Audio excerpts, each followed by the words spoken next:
Queridos irmãos, a paz do Senhor Jesus. Seja muito bem-vindo ao nosso programa Escola Bíblica Dominical.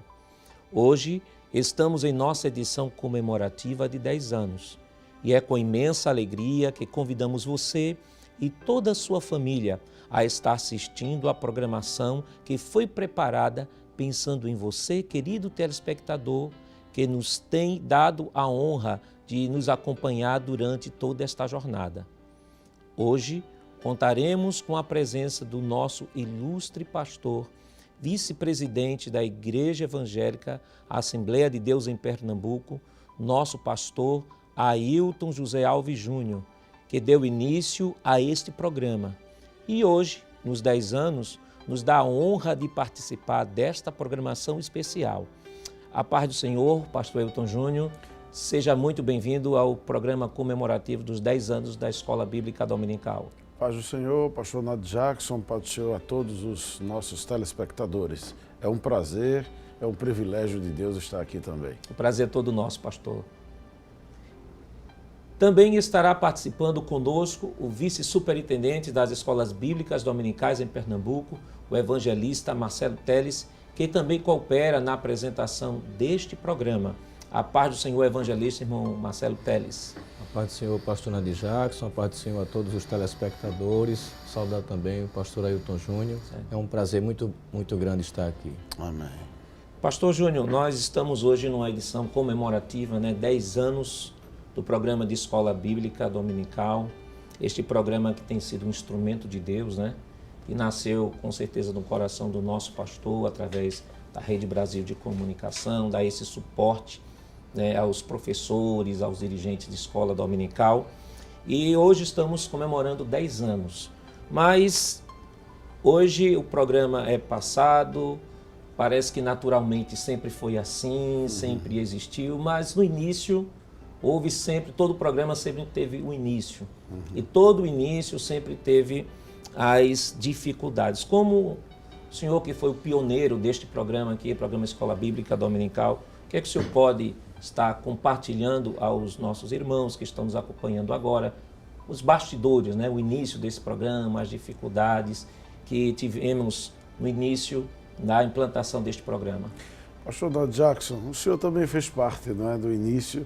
Me lembro que o nosso pastor, em 2006, ele nos solicitou que estivéssemos à frente da superintendência das escolas dominicais e, naquele momento, ele orientou também que o senhor estivesse conosco como vice-superintendente e ali, pela graça de Deus, iniciamos um trabalho de reformulação de toda a metodologia pedagógica da superintendência. Nós tínhamos o estudo de professores, tudo começou dali.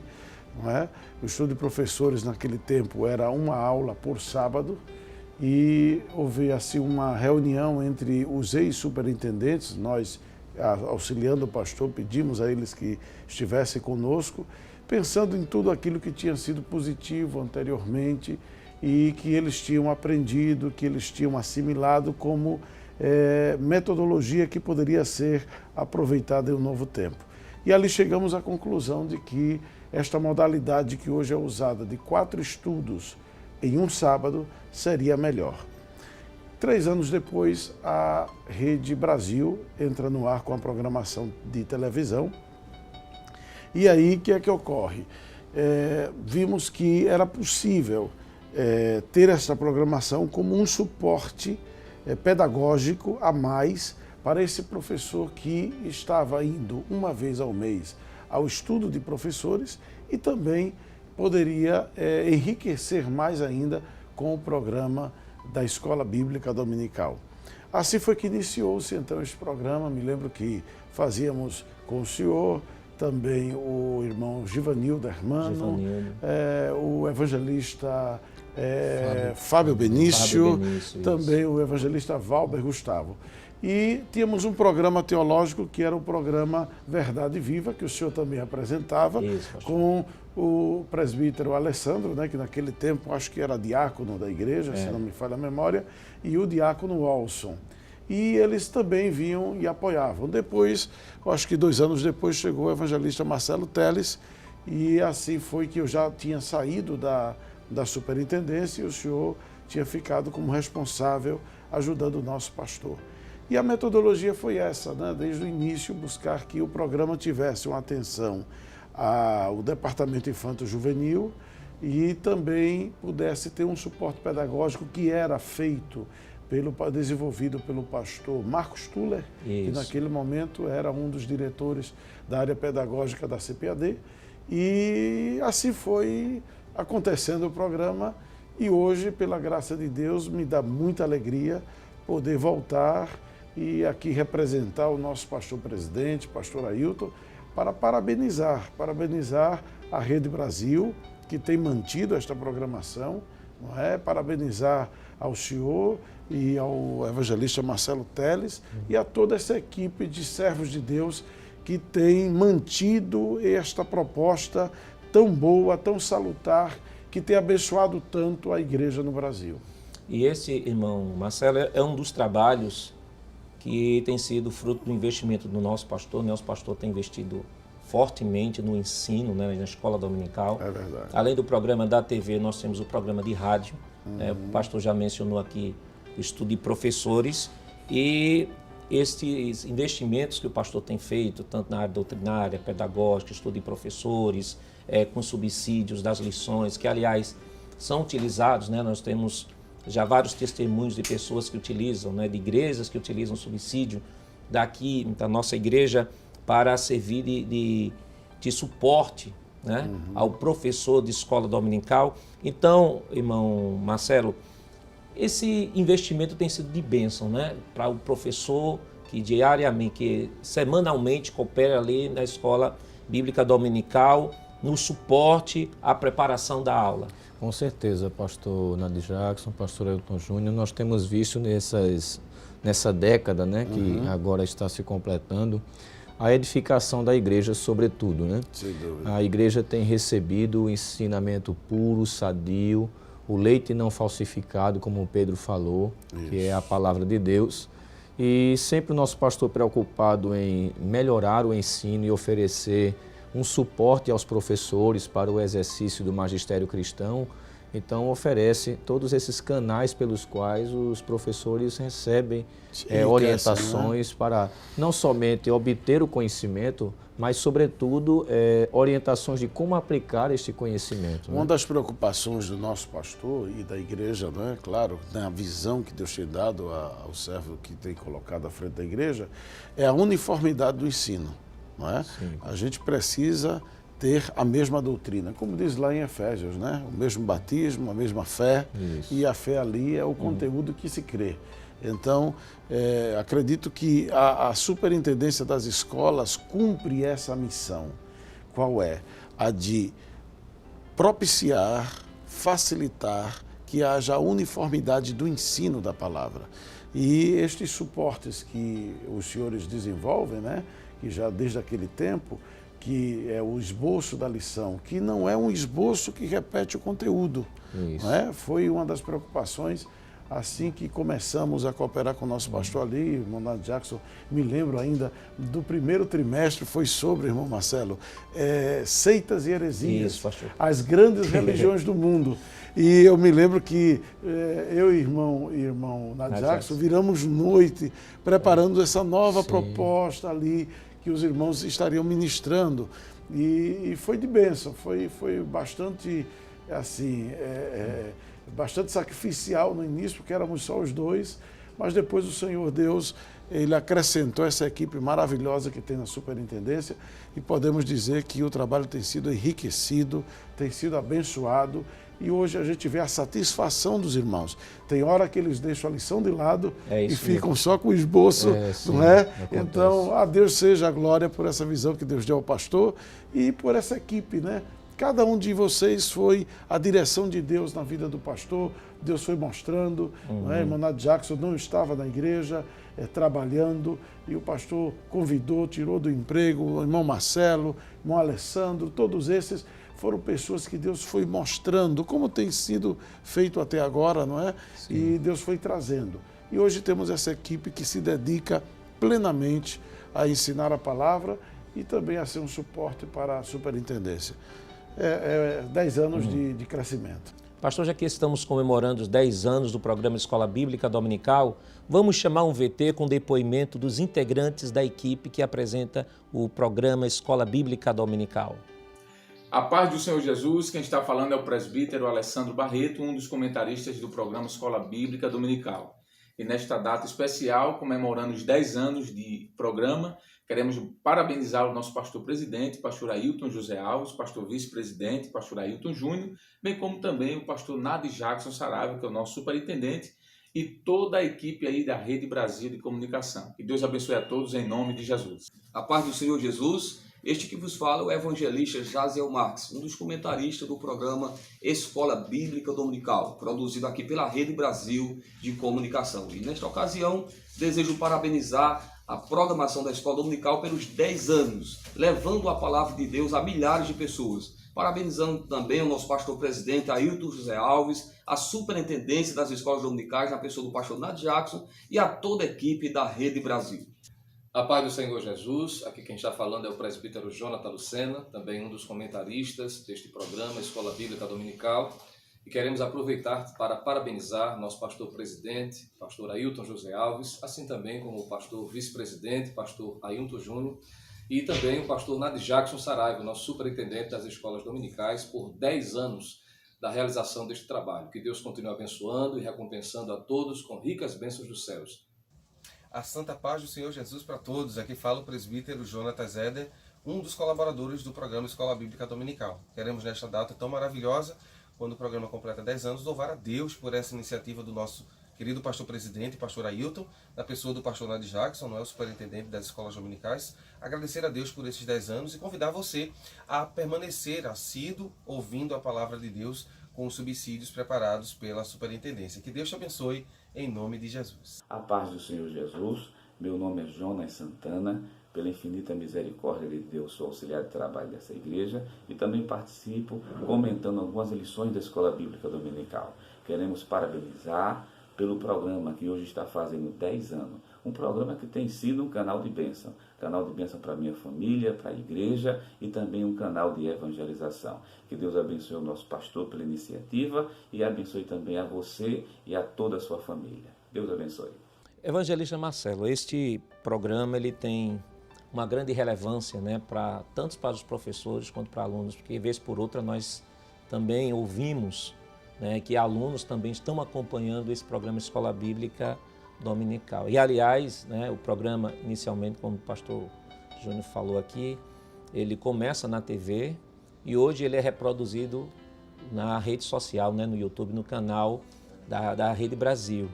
E por essa dinâmica que foi aplicada ao programa, hoje os professores, pastor, até agradecem porque podem visualizar o programa várias vezes, podem estabelecer o horário que vão visualizar, porque antes era o programa só vinculado nos horários da TV aberta, da grade da TV aberta.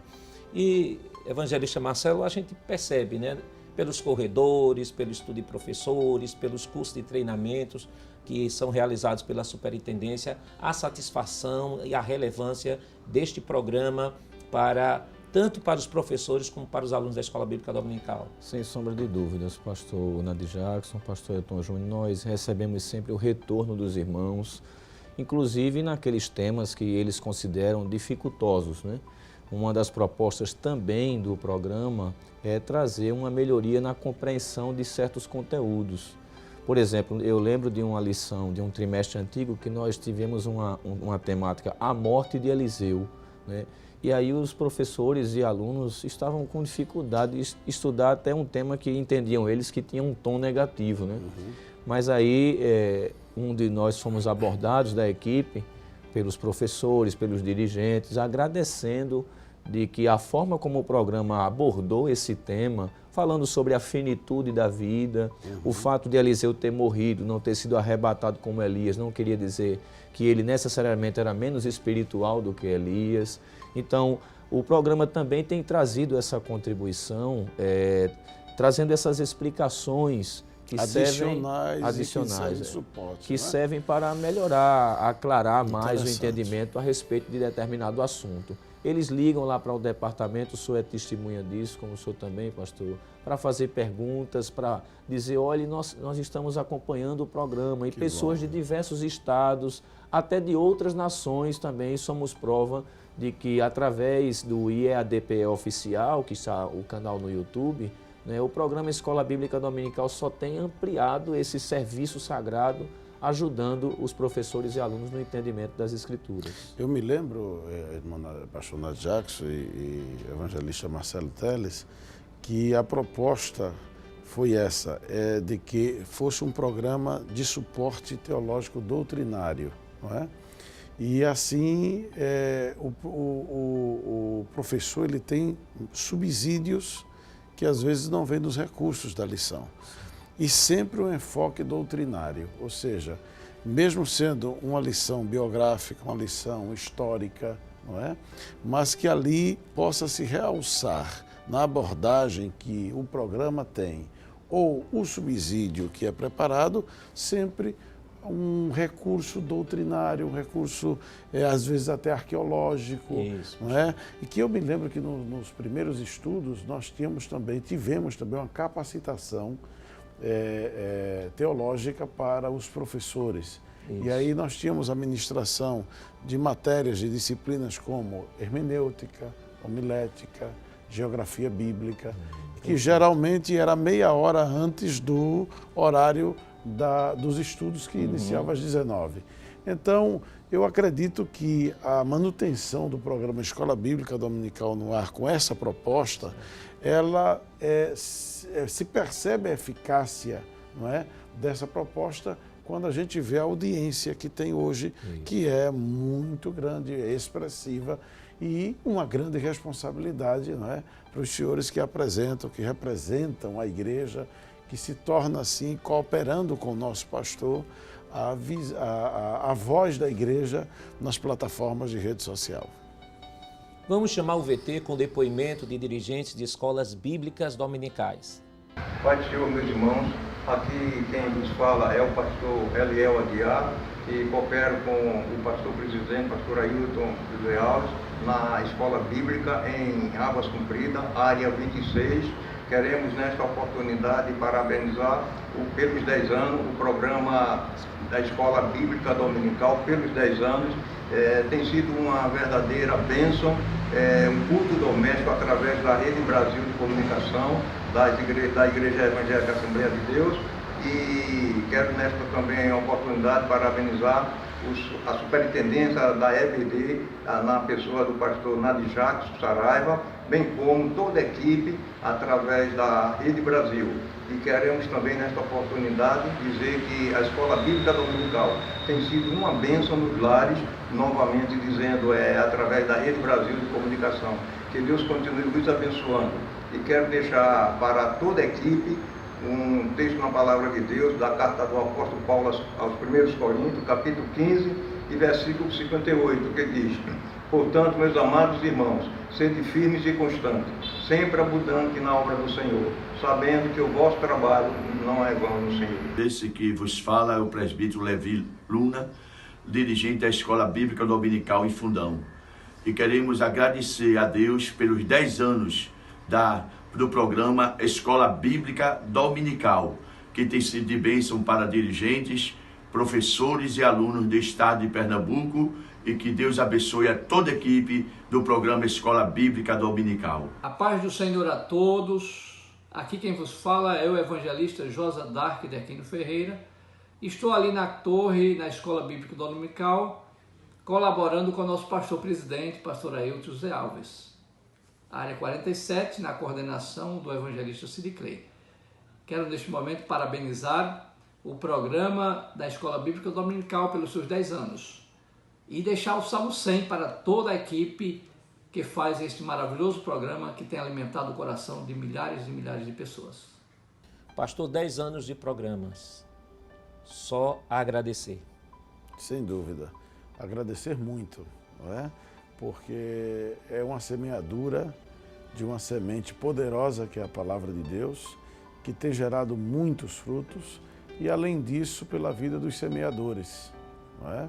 O nosso pastor presidente, que tem sido o homem que Deus tem dado essa visão ampla para o ensino da palavra, que tem dado esta visão de buscar novos talentos para a Igreja do Senhor, o celeiro de pregadores que tem surgido nesta etapa do ministério do nosso pastor é expressivo, de ensinadores da palavra.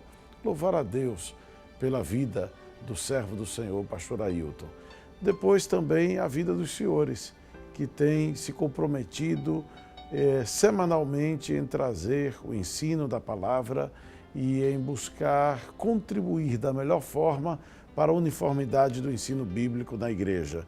Então, parabéns, pastor Nath Jackson, irmão Marcelo Teles, irmão Alessandro, irmão Jonas, irmão Jonatas Zeder, o nosso irmão Jaziel também, Jonatas Lucena, todos estes servos de Deus que têm se dedicado a estudar e também a preparar este alimento sólido que é a palavra do Senhor, de forma que os professores, de forma que os alunos têm sido ricamente abençoados. E acredito que tem estimulado muitos irmãos a irem à escola dominical.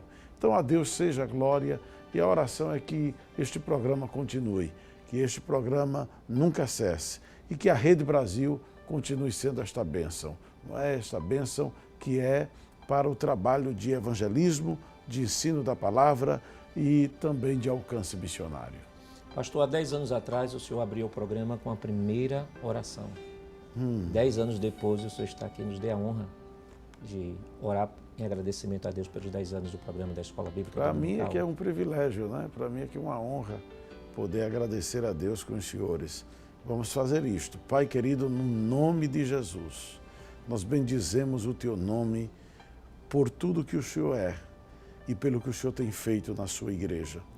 Te louvamos, ó Pai, pela visão ampla que destes ao Teu servo, desafiadora, inovadora, que destes ao nosso pastor Ailton, quando, diante dos desafios, ó Pai, ele entendeu da Tua parte que era o momento de estabelecer esta estaca que foi a Rede Brasil, esta estaca tão firme que foi a programação através da televisão e através da rede social. Te louvamos porque o Senhor tem, ó Deus, sustentado esta atividade da igreja. Te agradecemos, ó Pai, porque o Senhor tem levantado cooperadores fiéis para desenvolver esta programação. E louvamos, Senhor, pela vida de cada um dos Teus filhos que tem se dedicado a trazer o melhor da sua palavra e o melhor de si neste programa. Recompensa os Teus servos, te louvamos pelos nossos telespectadores, por todos que acompanham nas redes sociais esta programação e pedimos, Senhor, que nos próximos anos que virão até a Tua volta, esta programação seja enriquecida e seja próspera e que a Tua palavra continue tendo livre curso, Senhor. Assim oramos, crendo que o Senhor fará melhor do que pedimos, porque é no nome de Jesus que o fazemos. Amém, Senhor. Amém. Bem, irmãos, como todo aniversário, aniversariante tem que ter um bolo, né? É verdade. Então vamos convidar a produtora para entrar aqui com um bolo de aniversário em comemoração aos 10 anos do nosso programa. Amém. E queremos agradecer ao nosso irmão Abel e família da Panvibel, né, que preparou esse bolo com muito carinho para o programa Escola Bíblica Dominical, 10 anos de atividade e ensino da Palavra de Deus. Que maravilha. No próximo programa o senhor vai poder contar aos telespectadores como estava o sabor. Isso, é verdade. Muito bonito, Deus abençoe. Amém. Parabéns, pastor Nath Jackson, em nome do pastor presidente, pastor Ailton José Alves. Amém. Queremos trazer, irmão Marcelo, os parabéns a toda a equipe da Superintendência e a Rede Brasil e lembrar a você que está do outro lado nos assistindo que vale a pena você orar e contribuir para que a Rede Brasil continue de pé. Deus te abençoe, Deus abençoe a todos vocês que fazem este programa. Parabéns. Agora não saia daí não, nós vamos para um rápido intervalo, estamos em clima de festa e no próximo bloco Vocês podem estar até perguntando, não vai ter comentário da lição? Vai ter sim, fique aí. No próximo bloco estaremos comentando a primeira lição desse novo trimestre. Não saia daí.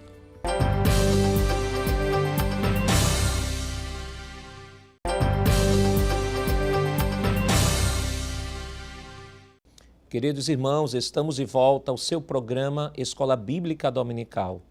Na edição comemorativa de 10 anos, como dissemos no bloco anterior, hoje tendo o prazer de contar com a presença do nosso pastor vice-presidente Ailton Júnior e o evangelista Marcelo Teles.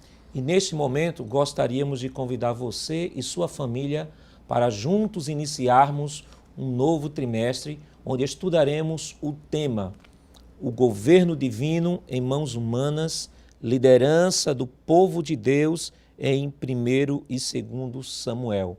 E o tema da nossa lição desta semana, lição de número 1, tem como tema Conhecendo os 2 livros de Samuel. Nesta primeira lição, traremos importantes informações sobre estes 2 livros. Veremos o período histórico da nação de Israel que ele aborda, falaremos um pouco dos principais personagens que se destacam destes livros e, por fim, pontuaremos o que podemos aprender com estes 2 registros bíblicos. Vamos agora ver o que nos diz o nosso texto áureo, né? Nosso texto áureo da lição está em 1 Samuel, no capítulo 1, versículo 18, que diz: E disse ela, ache a tua serva graça em teus olhos. Assim, a mulher se foi seu caminho e comeu, e o seu semblante já não era triste. A verdade prática, ela nos diz, nos livros de Samuel, aprendemos a servir, a adorar e a amar a Deus de todo o coração, apesar das circunstâncias adversas. O objetivo geral de nossa lição é expor a introdução aos livros de Samuel. Os objetivos específicos da lição de hoje são 4. Primeiro, apresentar o contexto histórico de 1º e 2º Samuel. Segundo, pontuar a autoria, data de 1º e 2º Samuel. Terceiro, explicar a teologia dos livros de Samuel. E quarto, apontar Samuel como divisor de águas em Israel. A leitura bíblica em classe para a lição de hoje está em 1 Samuel, no capítulo 1, versículos 1 ao 8. Acompanhe conosco. Houve um homem de Ramataim Zofim, da montanha de Efraim, cujo nome era Eucana, filho de Jeroão, filho de Eliú, filho de Tou, filho de Zufi, Efrateu. E este tinha 2 mulheres. O nome de uma era Ana, e o nome da outra Penina. Penina tinha filhos, porém Ana não tinha filhos. Subia, pois, este homem da sua cidade de ano em ano a adorar e a sacrificar ao Senhor dos Exércitos, em Siló.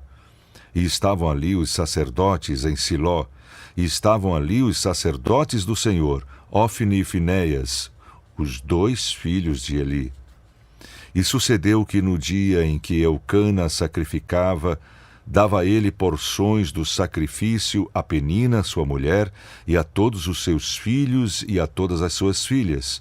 Porém a Ana dava uma parte excelente, porquanto ele amava a Ana, porém o Senhor lhe tinha cerrado a madre. E a sua competidora excessivamente a irritava para a embravecer, porquanto o Senhor lhe tinha cerrado a madre. E assim o fazia ele de ano em ano.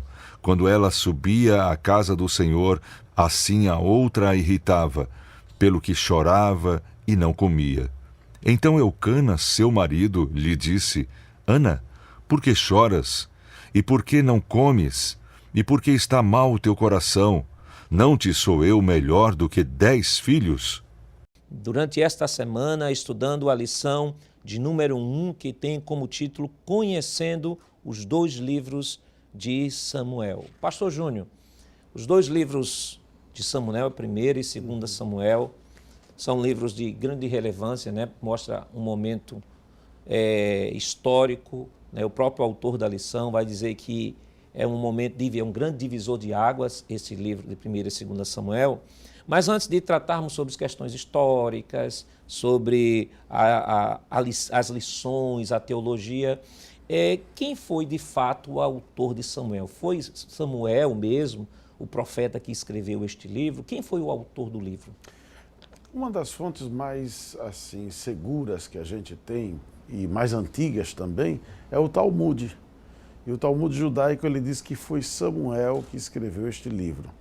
Além disso, há também as evidências internas da Bíblia, que a lição traz muito bem, a respeito de que Samuel foi quem escreveu este livro.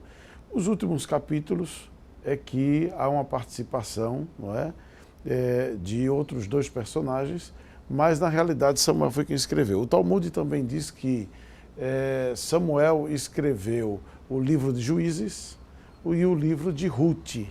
Então, com base nesta evidência histórica que traz o Talmud na tradição judaica, a gente também pode afirmar que com certeza houve essa escrita por parte de Samuel. O que chama a atenção, porque geralmente a gente vê Samuel como, claro, um personagem profético, que ele foi, e isso está dito na palavra, a gente vai ver daqui a pouco, mas também um personagem devocional. Não é aquele menino que foi criado na presença de Deus, junto de Eli, servindo ali em Siló e dormindo perto da arca, não é? E perto da menorá e ali sempre próximo da presença de Deus. Só que o que me chama a atenção, e dá para destacar isso na sua pergunta, é que Samuel era um escritor. Samuel foi um profícuo escritor. E ele registrou esta parte da história de Israel, que foi muito importante para que nós pudéssemos ver em pormenores como se deu este momento entre Josué, a geração de Moisés ainda, aquela geração que viu as obras do Senhor, e este momento de transição, não é? Do governo teocrático de Deus, diretamente através de Moisés, Josué, através da lei, e este novo momento de transição, eu chamaria um momento de transição, que foi o momento de Samuel. Quando Samuel, ele recebe essa responsabilidade de Deus para daí transitar até que chegue o reinado de Saul e de Davi. Então a resposta, digo, é essa, é que Samuel escreveu o livro de Samuel e também os livros de Juízes e de Ruth. Evangelista Marcelo, qual foi a data e o local onde foi escrito o livro de Samuel? Muito bem, pastor. Nós sabemos que Samuel foi nascido em Ramá, né? E toda a sua história, como a sua atividade profética, esteve dentro dessas regiões aí.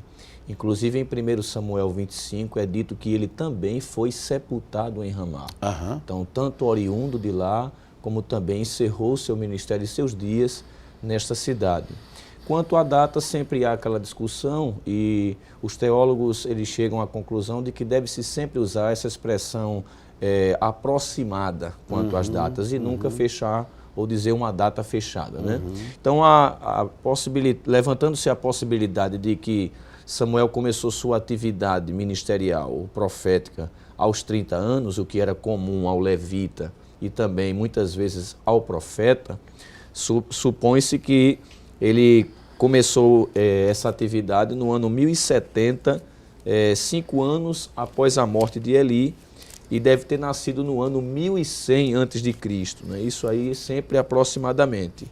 Então, se o reinado de Davi se estendeu de 1010 a 970 a.C., o período de tempo para os livros de Samuel é cerca de 130 anos aproximadamente. Então, nós temos aí, nesse período, o final do período dos juízes, como o pastor Hilton Júnior falou muito bem, e também o início do governo de Deus através de homens que ele escolheu para reinar. Eu queria chamar a atenção, pastor Nath Jackson e irmão Marcelo, para o registro que Paulo faz. Paulo faz uma conta, né, lá em Atos capítulo 13, se quem está nos assistindo puder nos acompanhar. No capítulo 13, versículo 17 em diante, ele faz aí um cálculo do período do povo no Egito e depois ele também fala sobre algumas datações que podem servir de referência. Por exemplo, ele diz, ele estava pregando na sinagoga em Antioquia da Pisídia, e no versículo 17, vamos começar do 16, e levantando-se Paulo e pedindo silêncio com a mão, disse: varões israelitas e os que temeis a Deus, ouvi. O Deus deste povo de Israel escolheu a nossos pais e exaltou o povo, sendo eles estrangeiros na terra do Egito, e com braço poderoso o tirou dela. Estamos falando dos últimos 400 anos do povo na terra do Egito, que são aquele período, ou é aquele período que Deus mesmo falou a Abraão antecipadamente. Uma das coisas mais lindas, não é? Da profecia bíblica e da promessa a Abraão, quando Deus data a permanência do povo no Egito. Muito bem. O versículo 18. E suportou os seus costumes no deserto por espaço de 40 anos. E aí legitima um cálculo para a gente, que é o que Paulo utiliza aqui. E destruindo as 7 nações na terra de Canaã, deu-lhes por sorte a terra deles. E, depois disto, por quase 450 anos, lhes deu juízes. Se a gente somar o período dos juízes, isso é um bom exercício para o professor fazer com os alunos. Perfeito, porque vai dar um domínio a eles. Mas, pastor, o que é que isso tem a ver com o livro de Samuel? Tem tudo a ver. Samuel escreveu Juízes. E outra coisa importante, quando a gente fala que Samuel escreveu Juízes, é que a ótica da narrativa de Juízes tem a ótica profética de Samuel. Então, quando fala ali, surgiu uma nova geração que não conhecia a Deus como uma geração, e os anciãos que se prolongaram, aquilo é a visão de Josué. Lembremos que a oralidade era a forma como a história era contada. Sim. E Samuel vem justamente registrar essa oralidade dos anciãos de Israel. Então perceba que ele diz aqui, 450 anos lhe deu juízo. Então, o senhor falou que o livro de Samuel possivelmente abarcou quantos anos aí? Aí mais ou menos uns 130 anos. Isso. Calcule mais 450. Isso. Dá quanto isso? Não é? 410 anos é a soma exata que a gente faz do período dos juízes, cada um que se levanta, mas também o período intermediário, os interregnos que houve do tempo. Primeiro que foi a primeira invasão, que foi do povo da Mesopotâmia, e depois vem os midianitas, depois vem os demais povos que ali invadem naquele período. Entre os juízes nós temos 7 anos de um, 4 anos de outro povo, 8 anos de outro povo, 10 anos de outro povo, de outra nação. Então, somando tudo, dá 410 anos. E Paulo diz 450 anos. Então temos que é justamente o que exemplifica o que o senhor disse, e que não se deve datar com exatidão. Isso. E Paulo faz isso. Veja que a expressão que ele usa aqui, não é? E depois disto, por quase. Isso. Então estamos vendo uma evidência escriturística que Paulo também não se preocupava em datar com exatidão, mas com aproximação. Não é só para a gente utilizar como exemplo que o professor pode usar na classe também. E é até importante, pastor, essa informação, porque às vezes há pessoas que se apegam muito a questões de datas, né? Quando a própria Bíblia, salvo alguns casos específicos, como por exemplo Ezequiel, que data suas profecias, mas, de um modo geral, não se pode usar de maneira efetiva ou de maneira determinativa que tal data é o que aconteceu, né? Porque, por exemplo, foi citado aí as datas do livro de Samuel, aproximadamente, vejo que o próprio apóstolo Paulo diz aproximadamente, e olha que o apóstolo Paulo está há 2000 anos atrás. Né? Bem mais próximo. Bem mais próximo. E de uma escola rabínica, e da escola, né, que tinha um domínio muito maior desses registros naquele tempo do que nós. Não é? Depois é que veio se descobrir, e aí se conseguiu alguns elementos históricos e arqueológicos. E às vezes, no afã de procurar, claro que se pegar qualquer livro, né, que fale sobre o assunto, vai ter datas que não vão bater, não vai ter uma precisão, por conta justamente dessa variação, né, que não há como determinar. Mas falamos... Mas há como aproximar. Isso. Com evidências históricas. Perfeito. Falamos sobre autoria, pastor, data e local. Agora, o contexto histórico, para que o professor possa se situar, porque é importante para que ele entenda a mensagem do livro de Samuel, ele tem que entender o contexto histórico onde o livro está inserido. Qual é o contexto histórico? De novo, aí a gente vê a relevância que tem o livro de Juízes e de Ruth para a gente entender o contexto histórico, não é? Eu queria só resgatar, que é importante para que o professor lembre disto em sala de aula, que o livro de Samuel, ele foi, na realidade, escrito em um só volume, não é? E esse único volume que existia, ele foi destrinchado em 2 volumes quando na versão da Septuaginta, isso já no século III a.C., né? Isso. Então, 300 anos antes de Cristo. E Jesus e os apóstolos usaram a Septuaginta, que naquele tempo não havia a Bíblia hebraica com a facilidade que havia a Septuaginta. Então, pastor, só abrindo um parênteses aqui, talvez tenha algum professor que nos acompanhe e que não esteja familiarizado com esse termo Septuaginta. É a versão dos 70. Ou versão dos 70, né? O que seria a versão dos 70 para os professores que não estão nos acompanhando? Bom, um dos faraós da dinastia egípcia, ele teve a iniciativa de registrar, não é, na Biblioteca de Alexandria, os escritos das civilizações daquele período. Então, em troca de, dizem alguns, de prisioneiros que havia no Egito, eles pediram rabinos, anciãos de Israel, de cada tribo. Eles fizeram um grupo de aproximadamente 6, e ali eles reuniram 72 homens, e destes 72 homens, eles isoladamente fizeram traduções do Antigo Testamento, que era a Bíblia hebraica, e aí que ocorre. Estas traduções, quando foram comparadas, percebeu-se a sua similitude, não é? E aí temos, rapidamente, contado a grosso modo, não é? Não dá para a gente discorrer aqui tudo sobre a Septuaginta, mas dá para despertar o interesse do aluno com a Bíblia que Jesus usou. Eu sempre gosto de usar esse termo, a Bíblia que Jesus usou. Há até um livro em inglês, espanhol, italiano, eu esqueço agora o nome do autor, que ele faz, o título dele é assim, Quando Deus Falou em Grego. Não é? Que é justamente a Septuaginta. Então, como eu dizia, a Septuaginta, ela dividiu em 2 volumes o livro de Samuel. Isto por quê? Porque no hebraico não havia a presença de vogais, não é verdade? Na escrita. Então, o volume textual era menor. Então, um volume só dava os 2 livros. A Septuaginta, que foi que fez?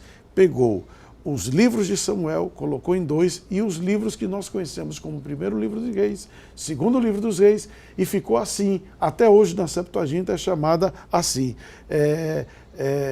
Reino 1, Reino 2, que é 1 Samuel, 2 Samuel, Reino 3, que é primeiro livro dos reis, e Reino 4, que é segundo livro dos reis. A versão de Orígenes também fala isso, e a versão de Jerônimo, que é a nossa, a conhecida como a Vulgata, o que é que acontece? A versão de Jerônimo, ultimamente, já mudou isso, mas vinha assim originariamente como Reino 1, Reino 2, Reino 3, Reino 4. Ok? Era só um elemento histórico que eu queria trazer para os irmãos. Mas a sua pergunta, desculpe. É sobre o contexto histórico. O contexto histórico. O contexto histórico, como eu dizia, nós temos que analisar o contexto histórico remoto e o próximo, não é? O remoto, o próprio Samuel, ele busca entender e falar a respeito dele e da ação do Espírito Santo esporadicamente, de forma carismática, levantando líderes esporadicamente para libertar o povo. Mas um contexto de quê? Capítulo 2 de Juízes mostra o contexto, e o último capítulo de Juízes, o versículo 21, também mostra o contexto. Era um contexto de anarquia, um contexto de idolatria, um contexto em que não se lembrava mais das obras do Senhor feitas através de Moisés e de Josué.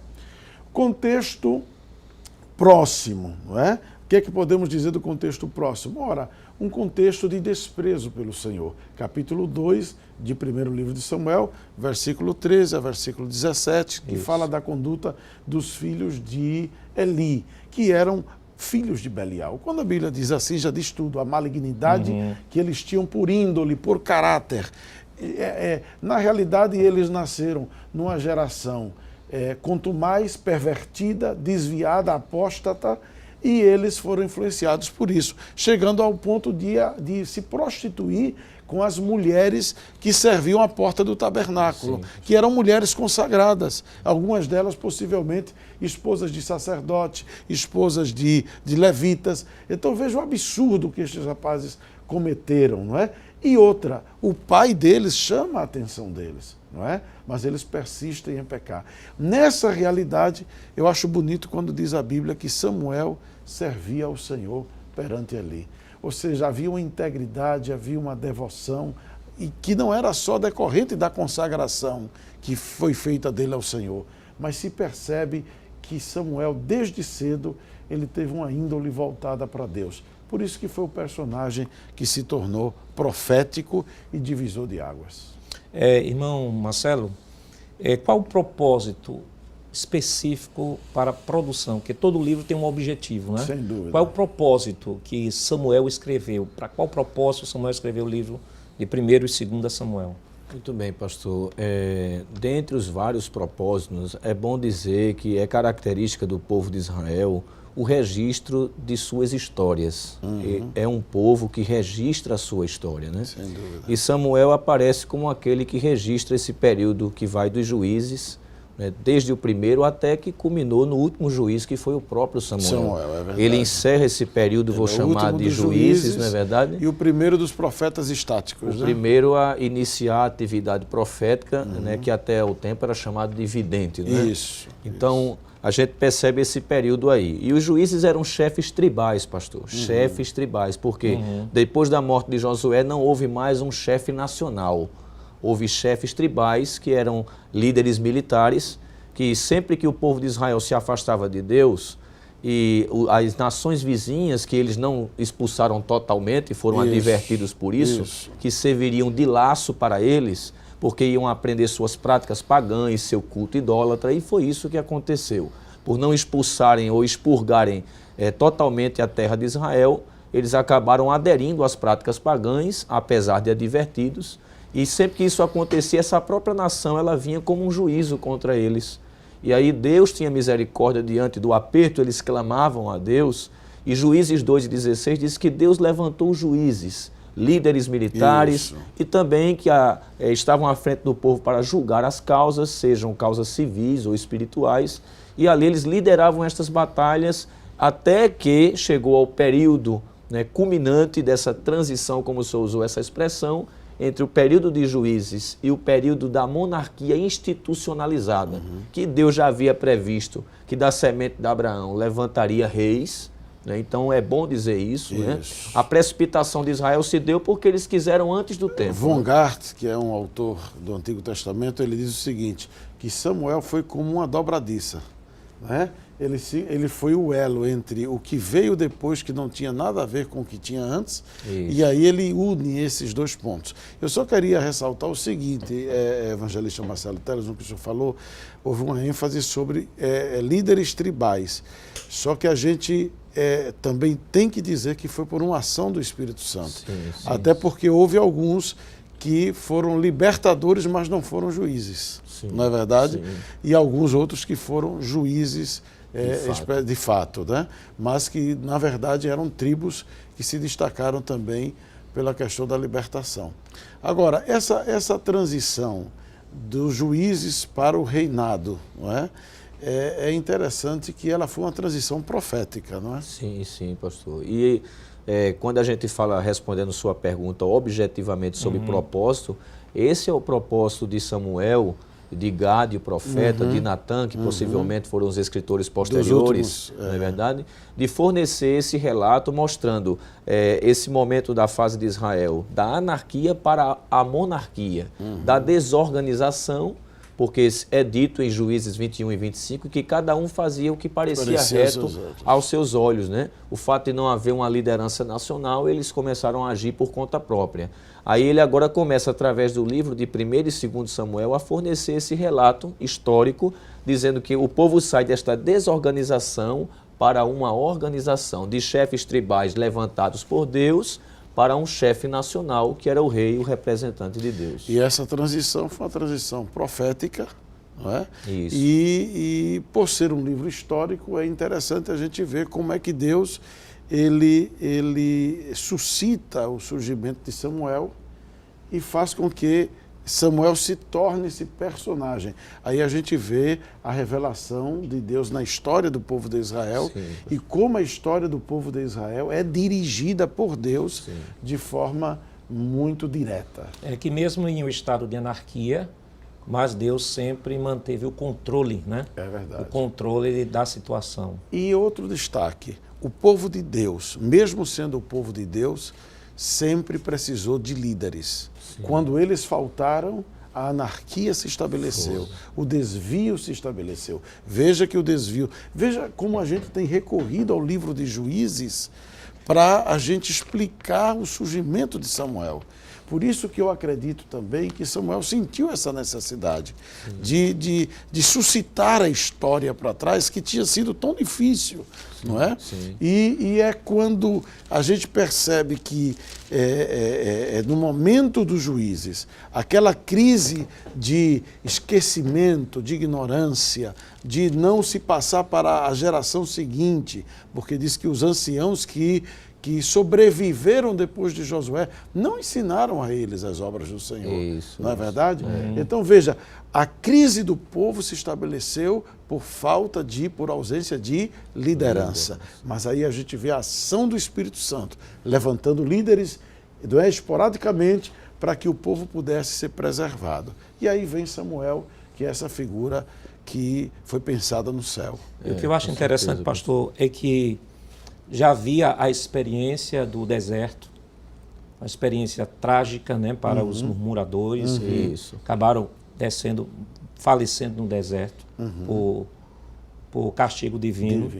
Deus inspirou Moisés a escrever o Deuteronômio, né, que é a segunda lei, que na verdade não é a segunda lei, na verdade é a recordação de Deus dizendo assim, olha, esta geração atrás não obedeceu e por isso caiu no deserto. Eu estou relembrando a vocês a minha lei para que vocês possam seguir e viverem bem. E falando sobre Samuel, eu lembro aqui do pacto deuteronômico, né, de Deuteronômio 28, onde Deus lembra aquela nação que se aquela nação seguisse, ouvisse a voz do Senhor, diz assim, versículo 1 do capítulo 28.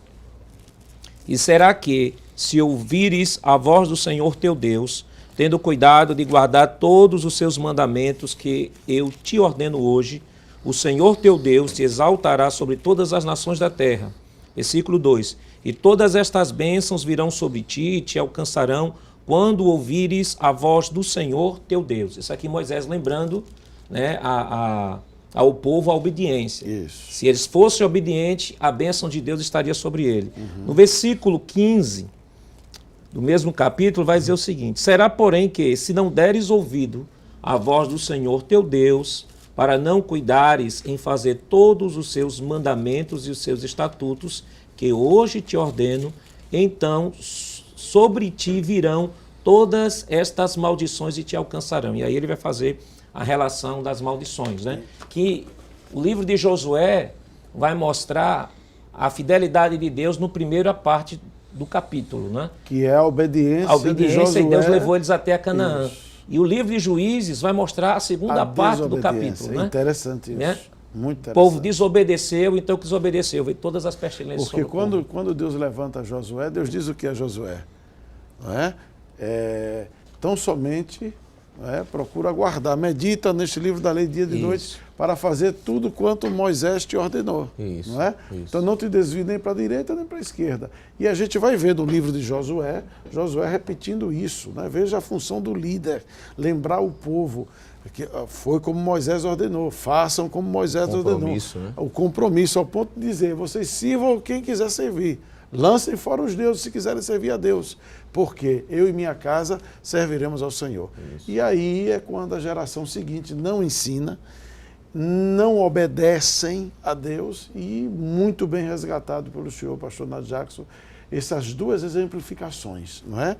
O livro de Josué é o povo obedecendo e conquistando. Isso. E o livro de Juízes é o povo desobedecendo e sendo conquistado. Isso, não é verdade? isso. Sendo subjugado. E ainda no livro de Deuteronômio, que é a relembrança de Deus, né, ao povo, é justamente lá onde Deus faz a promessa, né, do rei, né, que iria estabelecer, né, capítulo 17, capítulo 17 do livro de Deuteronômio, é a partir do versículo 14, ele vai dizer: quando entrares na terra que te dá o Senhor teu Deus e a possuíres, e nela habitares, e disseres: porei sobre mim um rei, assim como tem todas as nações que estão ao redor de mim.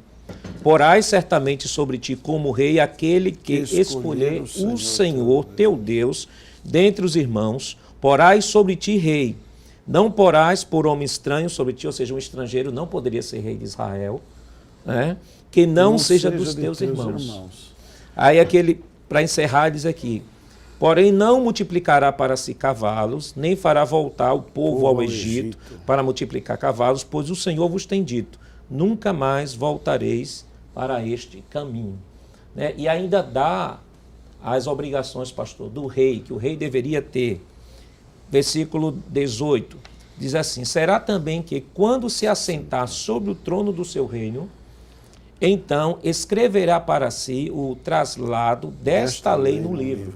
Ou seja, ele tinha a obrigação de escrever a lei, para relembrar também, como o povo estava relembrando, do que está diante dos sacerdotes levitas. Versículo 19: e o terá consigo, e nele lerá todos os dias da sua vida, para que aprenda a temer ao Senhor, seu Deus, para guardar todas as palavras desta lei e estes estatutos para fazê-los. Versículo 20: para que o seu coração não se levante sobre os seus irmãos, e nem se aparte do mandamento, nem para a direita, nem para a esquerda. Aquilo que Deus falou para Josué, né?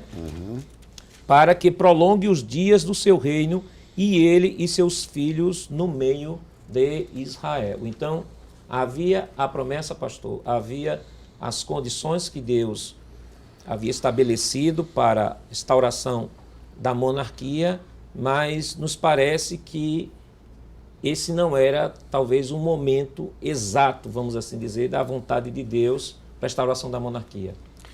O Samuel, ele é um personagem que profeticamente ele responde a esse instante da história, mas também é um personagem que ele vai ser determinante para administrar essa temporalidade, não é? Veja que o próprio Saul, quando é escolhido, não é? Que a gente vai chegar a isso mais à frente, mas quando Saul é escolhido, ele é escolhido, mas Deus já havia falado com Samuel anteriormente e já o esperava, não é? Já o esperava. Então, o que eu quero chamar a atenção é que Deus não foi pego de surpresa, como jamais seria. E o homem de Deus, que era Samuel, também não. Se aquele não era o momento, mas que aconteceu, como dizia a lei, quando pedires, a lei já previa de forma profética, não é? Deuteronômio, o senhor leu, quando pedires um rei, quando tu quiseres um rei, e eles quiseram. Não é? Então, me dá a sensação, quando leio esse texto de Deuteronômio, de que Deus já manifesta o seu conhecimento ali. Sabia que o povo ia pedir. Então, como não seria diferente, não pegou Deus de surpresa, e podemos dizer também que Samuel ficou surpreso no primeiro momento, ficou triste com aquilo, mas Deus não deixou ele sem orientação para resolver aquele momento do povo. E a decisão não veio do povo, a decisão veio profeticamente por meio de Samuel. Então Samuel foi muito importante para a administração desse instante, se antecipado ou não, porque a gente vê que Davi, depois Deus manifesta, né, a sua escolha, a sua decisão segundo o seu coração. Mas o que me chama a atenção é que Samuel foi essa figura que Deus utilizou para administrar. Não foi o povo, não foi uma sublevação do povo, não foi um levante do povo, não. Houve uma direção de Deus para a escolha de Saul. E isso foi através de Samuel. Bem, queridos irmãos, vamos para um rápido intervalo e depois nós estaremos retomando o assunto, falando dos principais personagens do livro de Samuel. Voltamos já.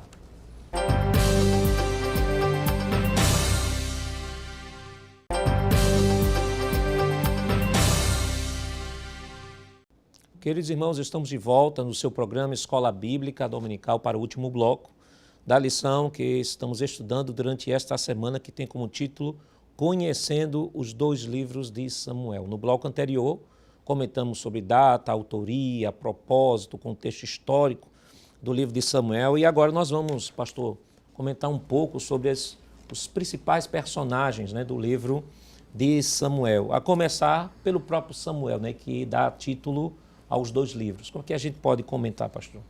Bom, Samuel, eu acho que é um personagem que todos nós conhecemos bem a sua origem, como milagrosamente foi pedido a Deus, foi um pedido específico, não é verdade, de Ana, em meio à sua angústia, em meio ao seu clamor.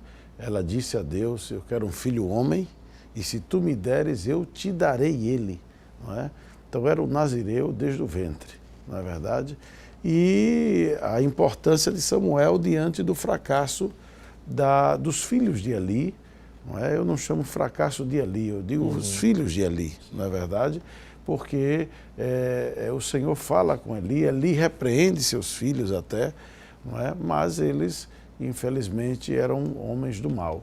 E aí Samuel surge como esse homem que Deus vai lhe dando essa autoridade, lhe revestindo de legitimidade para a sua liderança, porque a gente vê que a palavra do Senhor diz que o que Samuel dizia, Deus ia confirmando, não é? A palavra de Samuel era confirmada e não caía por terra. Então, ele se mostra como um homem íntegro, como um homem próximo a Deus, sensível a Deus. E vejo uma figura importante de Eli na vida de Samuel, que é quem lhe orienta, lhe introduz, não é? Nessa relação profética com Deus, porque ele não conhecia ainda a voz do Senhor, e Eli é quem lhe diz: olha, quando você, me parece linda a paciência de Eli, não é? Com Samuel indo e voltando, isso fala de uma experiência espiritual. Como é que aqueles rapazes não tiraram proveito, não é, da experiência espiritual de Eli? Samuel soube aproveitar isso, Samuel soube aprender. Havia temor do Senhor no coração de Samuel, e o temor do Senhor é o princípio da sabedoria. E essa relação, ela se aprofundou, ela amadureceu, ela se tornou muito, muito forte entre Deus e Samuel, ao ponto de lá na frente Deus dizer: não fazem a ti, Samuel, fazem a mim, porque eu te constituí, eu te levantei, não é? Então Samuel é essa figura importantíssima. E depois a gente pode falar de um outro período da vida de Samuel, que é quando os reis são constituídos, e Samuel continua sendo a figura representativa de Deus, que é algo a destacar. No governo humano, como diz a lição, é importante destacar isso, a diferença entre o governo humano de Israel e das outras nações e civilizações. Por quê? No Egito, certo? Só para falar das maiores, e na Babilônia, e em tantas outras civilizações que houve, como os assírios, houve momentos, e no Egito diga-se que todos os momentos, em que o poder político e a autoridade religiosa se confundiam. Em Israel, não. Em Israel havia a figura do sacerdote, a figura do profeta e a figura do rei. Então o governo humano de Israel é diferente, não é? A gente em nenhum momento vai ver. Lembra-se de Uzias? Não é? Uzias foi se atrever a fazer o papel de sacerdote, Deus feriu ele. Então, não há esse monismo religioso, em que poder político se confunde com poder religioso. E quem cumpre essa figura de equilíbrio do poder, vamos chamar assim de forma sociológica, religioso? Samuel. É tanto que quando Samuel falta para Saul, Saul vai atrás da pitonisa porque a figura de Samuel lhe era cara e lhe fazia falta de forma profética. Pastor, é interessante a fala que o senhor está colocando sobre a questão do domínio de Deus sobre a nação de Israel, né? O governo teocrático. Nesse momento, nós temos uma transição, como o senhor falou ao início, né? A transição de um período de anarquia para um governo monárquico, que é um governo que Deus já havia prometido em Deuteronômio 17. E nesse governo monárquico, chamado monárquico teocrático, por quê? Porque mesmo é como a lição diz, o título da lição está muito bem colocado. É o governo de Deus em mãos humanas. Em mãos humanas, isso. Esse monarca teocrático. E aí é importante até que o senhor possa até dar uma palavra sobre uma questão que algumas pessoas levantam, né? Que nós já ouvimos algumas pessoas dizerem o seguinte, que Saul não foi Deus quem estabeleceu Saul. Quem estabeleceu Saul foi o povo queria e Deus estabeleceu. Só que isso vai na contramão desse princípio que o senhor colocou aqui, que mesmo sendo governo monárquico, é um monárquico teocrático. Deus está no controle da situação. Havia a figura profética. Olha, isso é tão profundo que nós podemos chamar da unção profética e a unção pública. Perceba. Saul foi ungido profeticamente por Samuel primeiro e depois publicamente. Davi foi ungido na casa do pai dele profeticamente, depois publicamente. E aí a gente chega no Novo Testamento. É uma coisa linda, porque Paulo diz assim a Timóteo, não desprezes o dom que é em ti, que te foi concedido por profecia. E depois, imposição de mãos. É como que essa unção profética, ela continua no ministério pastoral ainda hoje. Ok? A legitimidade profética, então, o ministério, poderíamos dizer, é um legado profético, não é? E um legado histórico também. Não é? Um legado de uma geração a outra geração. Mas voltemos para o caso de Saul. É riquíssimo, né? A história de Samuel é muito rica. Então, quem constituiu Saul? Essa é a sua pergunta, né? O povo ou foi profeticamente constituído? É errado de todas as formas dizer que foi o povo. Primeiro, à luz das Escrituras. Segundo, à luz dessa construção doutrinária. Não vou dizer teológica, porque teológica aí tem uma discussão infinda, mas doutrinária, escriturística, é errôneo dizer que foi o povo. O povo pediu um rei. Como nós dissemos no bloco anterior, Deus já havia previsto que a vontade do povo seria pedir um rei.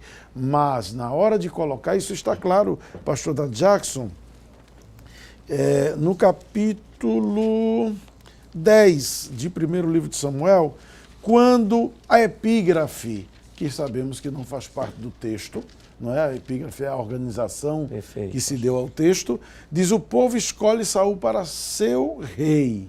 Claro, a escolha do povo foi a não continuar sendo dirigido por Samuel e querer um rei. Mas aqui no versículo 24 deixa claro. Então disse Samuel a todo o povo, veja a voz profética, vedes já a quem o Senhor tem elegido?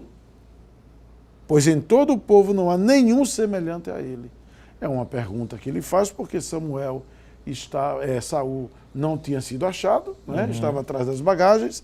E aí, quando tomam dali, diz o versículo 23, pôs-se no meio do povo e era o mais alto do que todo o povo, de João para cima. Eu gostaria de dizer que, à luz do que foi Davi para Deus, para o coração de Deus, Saul foi o melhor que ele tinha para aquele momento. Isso, não é? Então, disse Samuel a todo o povo, vede já quem o Senhor tem elegido, pois em todo o povo não há nenhum semelhante a ele. Então jubilou todo o povo e disseram, viva o rei. Isso aqui é apenas uma legitimação, uma aceitação. Como quando Deus escolheu Moisés e disse, vai e te apresenta aos anciãos e diz a eles a história. E quando ele vai, os anciãos assimilam o discurso e legitimam a liderança de quem?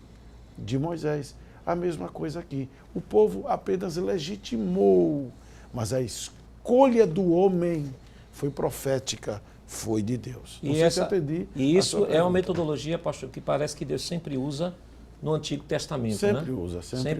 Deus. Porque se a gente olhar direitinho, ninguém se autoconstitui. Nem Jesus se autoconstituiu. O que é que diz Hebreus, não é verdade?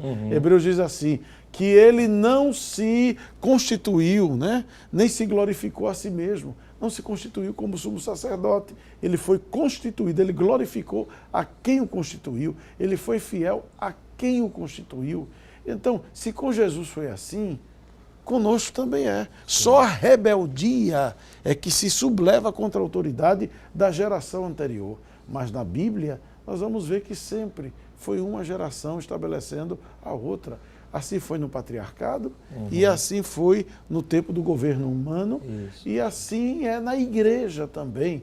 Paulo diz que ele esperou até que as destras lhe fossem dadas por quem? Por Pedro e Tiago. Tiago e Pedro, né? Para a gente não cair no romanismo. Tiago e Pedro.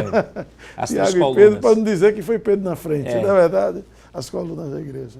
Irmão Marcelo, nós temos também, foi falado sobre Samuel, foi falado sobre Saul, mas temos também um personagem bem conhecido que é Davi. O que é que a gente rapidamente, que o nosso tempo já está estourando, rapidamente o que é que a gente pode falar ao professor que nos acompanha sobre Davi? Pastor, Davi ocupa uma parte preponderante dos registros de 1º e 2º Samuel, né? Seu nome significa amado, e a Bíblia fala mais a respeito de Davi do que qualquer outro personagem bíblico. É interessante dizer isso, né? Por exemplo, há quem diga que 66 vezes aparece no Antigo Testamento textos que falam diretamente de Davi. Fora ainda as 59 referências que existem a respeito dele no Novo Testamento. É o rei messiânico, né? Com certeza. Que prefigurava a Cristo. E a gente vê em Davi isso, essa figura que aponta para o reino perfeito de nosso Senhor Jesus Cristo, né? Alguém dividiu 1º e 2º Samuel, quero dizer, dessa forma. Davi é ungido em 1º Samuel, então é o registro que fala disso, e 2º Samuel, o reinado deste ungido. Então se pode dividir esses dois registros dessa forma. E a gente encontra ali pormenores acerca da vida de Davi, que ele era o filho caçula de Jessé, que ele era músico, que ele era poeta, né, que ele tocava instrumentos. Encontramos referências, por exemplo, que ele foi escolhido para ser o substituto de Saul, né? O reino deveria ser hereditário, mas antes de Deus confirmar a hereditariedade, ele requereu fidelidade de Saul.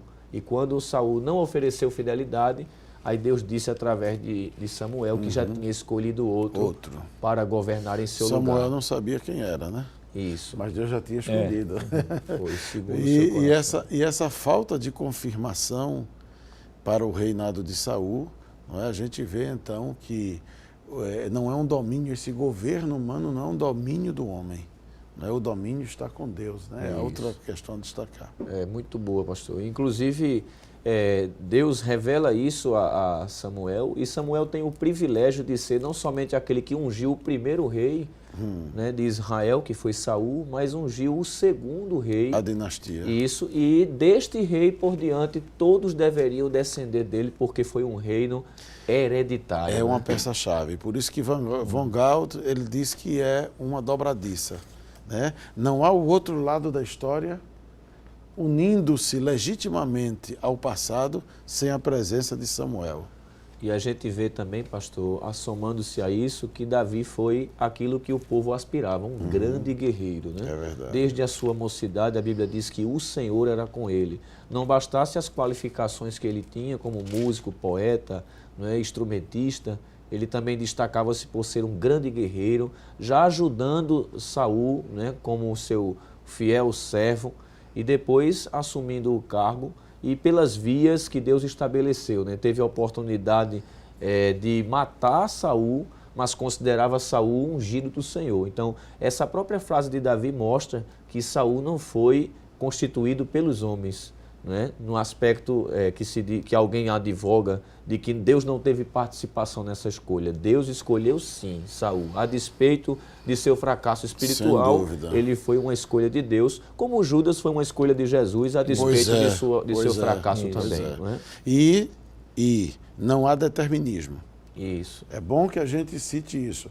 Lembre isso, porque assim como não houve com Judas, não houve com Saul. Isso. Porque houve para Saul o quesito probatório da obediência. E ele não soube ser obediente à voz de Samuel. Na verdade, Pastor, o nosso tempo já foi embora. Rapidamente, que lições a gente pode extrair do livro de Samuel para estar orientando o professor que nos acompanha? Vai estourar o horário do programa. São muitas. Bom, como nós vamos ainda estudar nas outras lições sobre Saul, sobre Davi, acho que a gente pode resgatar algumas lições sobre o contexto de Samuel e a vida de Samuel, não é verdade, pastor Jackson? Porque Samuel tinha tudo para dar errado. Se fôssemos dizer pelo lado do seu contexto religioso daquele momento. Sim. Ele tinha referências erradas para influenciar a vida dele, ele tinha influências erradas para determinar o fracasso dele, mas a força espiritual de uma mãe é o primeiro ponto que eu resgataria aí. Não é? Samuel surge como resposta de Deus à oração de uma mãe, mas também como resposta à necessidade espiritual de um povo. Não é? Então veja, isso é a primeira lição que a gente pode tirar da vida de Samuel. Como as mães podem ser resposta de Deus para um povo, uma nação e para a igreja. Nesse tempo que a maternidade está perdendo tanto valor, está sendo desvalorizada. E aí a gente lembraria aquele princípio lá de Malaquias que diz que um pacto entre um homem e uma mulher diante de Deus traz uma geração de santos. Isso. Não é verdade? Isso. E aí a gente resgata esse primeiro princípio na história de Samuel, não é? O valor da maternidade espiritual. Não é? Da maternidade espiritual. Segundo lugar, a gente vê a vida consagrada de Samuel desde criança perante o Senhor, o temor a Deus na vida de Samuel, não é? A disponibilidade dele para Deus. São lições inumeráveis que a gente tem e, com certeza, quem está nos assistindo pode enumerar muito mais. Rapidamente, é o que me vem ao coração assim citar. E os senhores podem fazê-lo melhor ainda. É muita história para pouco tempo, né, pastor? É muita história. Infelizmente, o nosso tempo foi embora. Vamos, nesse momento, pastor, pedir ao senhor que faça uma oração. Amém. Agradecendo a Deus, né? E pedindo a Deus a sua bênção para esse novo trimestre que, com certeza, já pelo pouquinho que a gente experimentou aqui, Deus vai falar poderosamente a sua igreja. E creio que vai servir muito de estímulo para que aqueles que não estão frequentando a escola possam voltar e vai ser de bênção. Querido Pai Celestial, te agradecemos pelo privilégio de podermos, Senhor, ser canais da sua palavra. Te agradecemos por este programa, te agradecemos pela vida do nosso pastor presidente e dos teus servos que cooperam com ele, Senhor, desenvolvendo este serviço. Que o teu nome seja em tudo glorificado e que, Senhor, este trimestre seja de crescimento espiritual mais uma vez para a tua igreja e individualmente para cada crente. Te louvamos pela audiência deste programa, te louvamos por tua graça e por tua misericórdia, em nome de Jesus. Amém. Que a graça do Senhor Jesus, o amor de Deus, o nosso Pai, e a comunhão do Espírito Santo esteja sobre a sua família, hoje e sempre. Amém. Queremos agradecer a todos que estiveram conosco, né, nesse tempo aqui, nesse programa especial.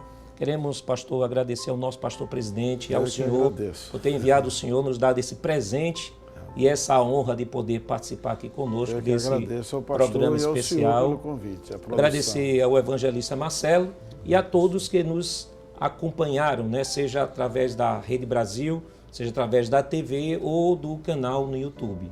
Chegamos ao final de mais um programa. Hoje, como os irmãos perceberam, estudamos a primeira lição do trimestre, que teve por título Conhecendo os dois livros de Samuel. Na próxima semana, estudaremos a segunda lição com o seguinte tema: nascimento de um líder profético em Israel. O programa Escola Bíblica Dominical vai ao ar na TV toda sexta e sábado, às 22 horas, e aos domingos, às 7h30 da manhã. E também está disponível no nosso canal no YouTube, Rede Brasil Oficial. Obrigado por sua audiência e até o próximo programa.